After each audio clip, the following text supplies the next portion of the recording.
मा अब खटिनको निम्ति आह्वान पनि गरे आह्वान पनि गरिएको छ। त्यही मर्म र भावनालाई बुझेर तपाईँहरू अगाडि बढ्न खोज्नुभयो, त्यसको निम्ति म पार्टी जिल्ला कमिटीको तर्फबाट तपाईँहरूलाई हार्दिक धन्यवाद दिन चाहन्छु। र विशेष गरेर अब तपाईँहरूले बिरामीहरू जहाँ अलपत्र परेका छन् र अब अझ भन्ने हो भने बेसहारा जो गरिबीको रेखामुनि अब पिछिएका छन् र उनीहरू गाउँबाट हस्पिटलसम्म पनि आउन सक्दैनन्, त्यस्ता बिरामीहरूको निम्ति तपाईँहरूले पहिलो प्राथमिकता दिएर अनि पछि गएर तपाईँहरू लाग्नुहोस्। त्यसको निम्ति हाम्रो तहबाट हाम्रो तर्फबाट साथ सहयोग गर्नको निम्ति पार्टी पनि तयार छ र तपाईँहरूले हस्पिटलसम्म अब ल्याएका बिरामीहरूलाई त्यहाँ स्वास्थ्य कर्मीहरूले पनि उपचारको व्यवस्था गर्नुहुन्छ। अहिले अब श्रीकृष्ण सरै अब त्यहाँ अहिले अब त्यहाँको सञ्चालक समितिको अध्यक्ष बन्नुभएको छ र मलाई विश्वास छ पार्टीले अहिलेको सन्दर्भमा यो कठिन घडीमा त्यो लडाई लड्नको निम्ति र त्यसलाई अब त्यो हस्पिटलको अब त्यो विकास र उन्नति गर्नको निम्ति एउटा योग्य पात्र हो भनेर त्यो जिम्मेवारी हामीले उहाँलाई दिएका छौँ र त्यो जिम्मेवारीमा उहाँ अब हिजोदेखि पद बहाली आज विधिवत रूपमा गर्नुभयो, हिजोदेखि उहाँ लाग्नु भएको पनि छ, गर्न थाल्नु भएको पनि छ।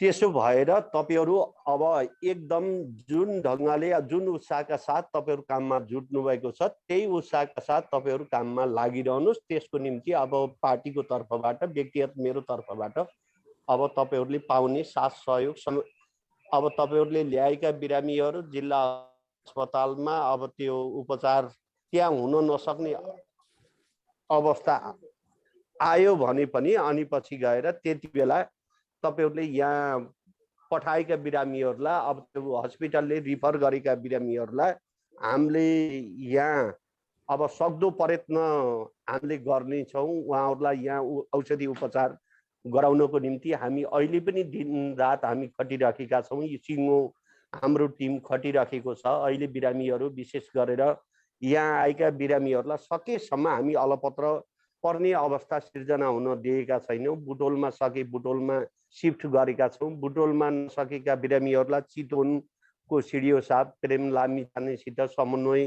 र सहकार्य गरेर अधिकांश धेरै बिरामीहरु हामी बुटोलकै उसमा हस्पिटलहरुमा अहिले राख्न हामी सफल भएका छौं। त्यस्तै गरेर पोखरामा पनि स्वास्थ्य कर्मीहरुको विशेष गरेर डाक्टर साहबहरुको अब साथ सहयोग लिएर हामीले पोखराका हस्पिटलहरुमा पनि अरेखाञ्चीका बिरामीहरु हामी राख्न सफल भएका छौं र काठमाडौँमा पनि हामी बिरामीहरु पठाएका छौं। त्यहाँ पनि हाम्रो माननीय टोपबहादुर रायमाझी लगायतको अब उहाँको सचिवालयको टिम अहोरात्र उहाँ पनि खट्ने काम भएको छ। त्यसो भएर मलाई लाग्छ अरेखाँचीबाट यहाँ बिरामी भएर आएका बिरामीहरुको हामीले उचित ढंगले नै व्यवस्थापन गरेका छौं भन्ने लागेको छ।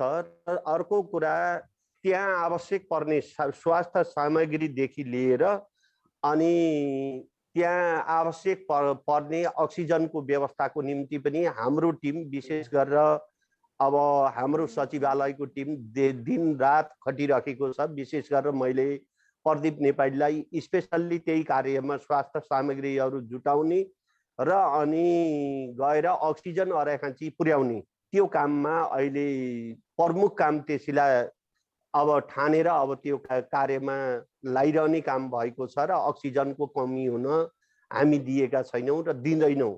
अहिले कतिपय अब मिडियाहरू र अनि पछि गएर विशेष गरेर अब यो मानसिकता भएका अब मान्छेहरूले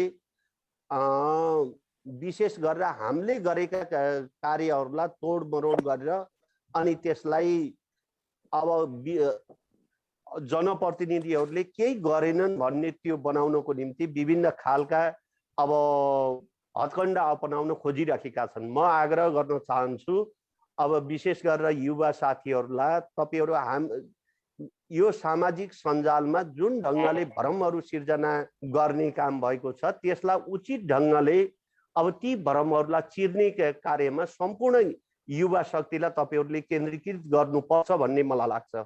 अरेखाँची जिल्लाको सन्दर्भमा अहिले यति जीवनमा अब त्यो हाम्रो यो राजनीतिक जुन थालनीको अवधि हो त्यो अवधिलाई गणना गर्ने हो भने अहिले जति जीवनमा हामी कहिले पनि खटेका थिएनौँ।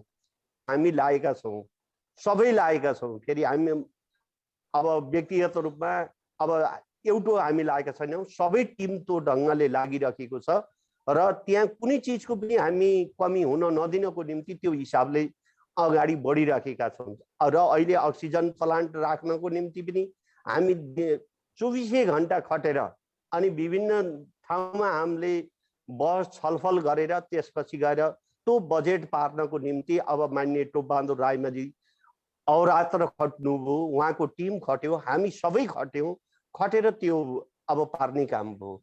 र आज त्यसैलाई पनि तोडमरोड गरेर अनि पछि गएर यो त अब यिनीहरूले गरेका होइनन् अरूले गरेका हुन् भन्ने गराउनको निम्ति काङ्ग्रेसले विशेष गरेर काङ्ग्रेसका पत्रकारहरूले त्यो खालको कुचेष्टा गरेको पनि त्यो देखियो। र यस्ता भ्रमहरूलाई चिर्नको निम्ति तपाईँहरू लाग्नुपर्छ भन्ने मलाई लाग्छ। र अस्ति केही घटना हो, अब त्यो डाक्टरको कमजोरी भन्छु मैले त्यस दिन त, किनकि डाक्टरले नै त्यो आतङ्कित जनतालाई र बिरामीहरूलाई आतङ्कित बनाउने काममा डाक्टर स्वयं आफै लागे।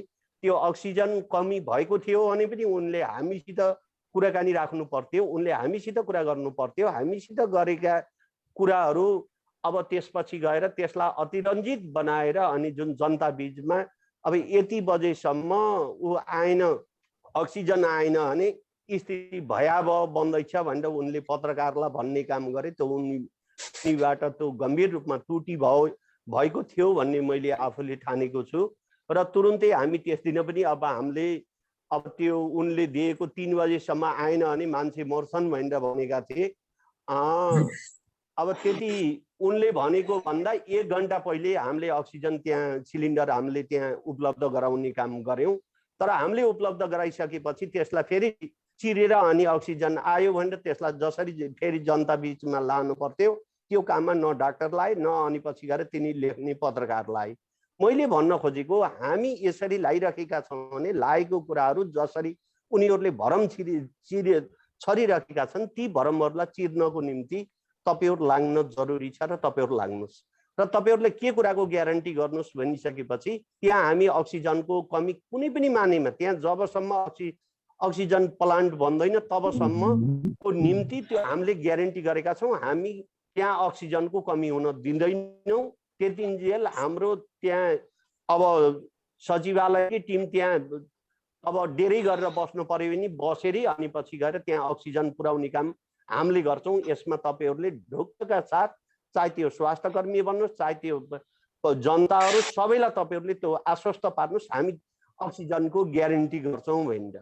र अरू स्वास्थ्य सामग्रीहरू पनि अब जुटाउने क्रममा हामी लागिरहेका छौँ र मलाई लाग्छ हामी 1-2 दिन भित्रै उल्लेखनीय त्यो एउटा सामान्य हिसाबको पनि होइन उल्लेखनीय अनुभूति गर्ने हिसाबले नै स्वास्थ्य सामग्रीहरू पनि हामी उपलब्ध गराउँछौँ। अहिले एक खालले भन्ने हो भने अब सुरक्षा क्षेत्रमा खटिएका अब सुरक्षाकर्मीहरूलाई एउटा मास्कको सम्म पनि व्यवस्था छैन।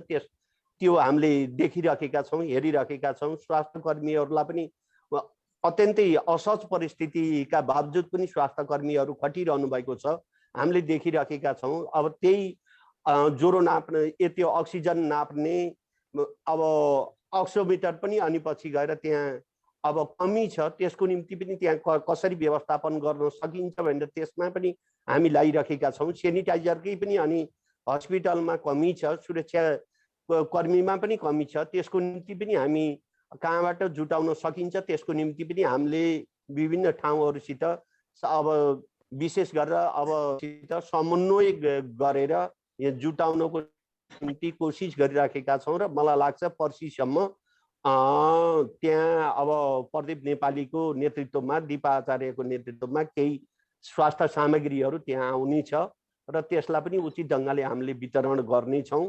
र तपाईहरुले अहिले जुन गाउँमा भएका बिरामीहरूलाई त्यहाँसम्म ल्याउने र त्यहाँ आएका बिरामीहरूलाई यहाँसम्म अब त्यहाँ सन्चो नहुने बिरामीलाई यहाँसम्म पठाउने त्यो सोच र उद्देश्यका साथ जुन कदमहरू अगाडि बढाउन खोजिरहनु भएको छ यसलाई उत्साहपूर्ण ढङ्गले गर्नुहोस् र न कि जनतालाई यस्तो खालको अनुभूति होस् कि जस्तो अवस्थामा पनि एमालेका नेतादेखि कार्यकर्तासम्मले हामीहरूलाई बचाउनको निम्ति, जनतालाई बचाउनको निम्ति उनीहरू आफू बरु मर्न तयार छन्, तर हामीलाई बचाउनको निम्ति अग्रस्थानमा खटिन्छन् र खटिरहेका छन् भन्ने त्यो सन्देश दिने गरी तपाईँहरू लाग्नुहोस्। म यही कुराहरू तपाईँहरू समक्ष मैले आग्रह गर्न चाहन्छु, अनुरोध गर्न चाहन्छु।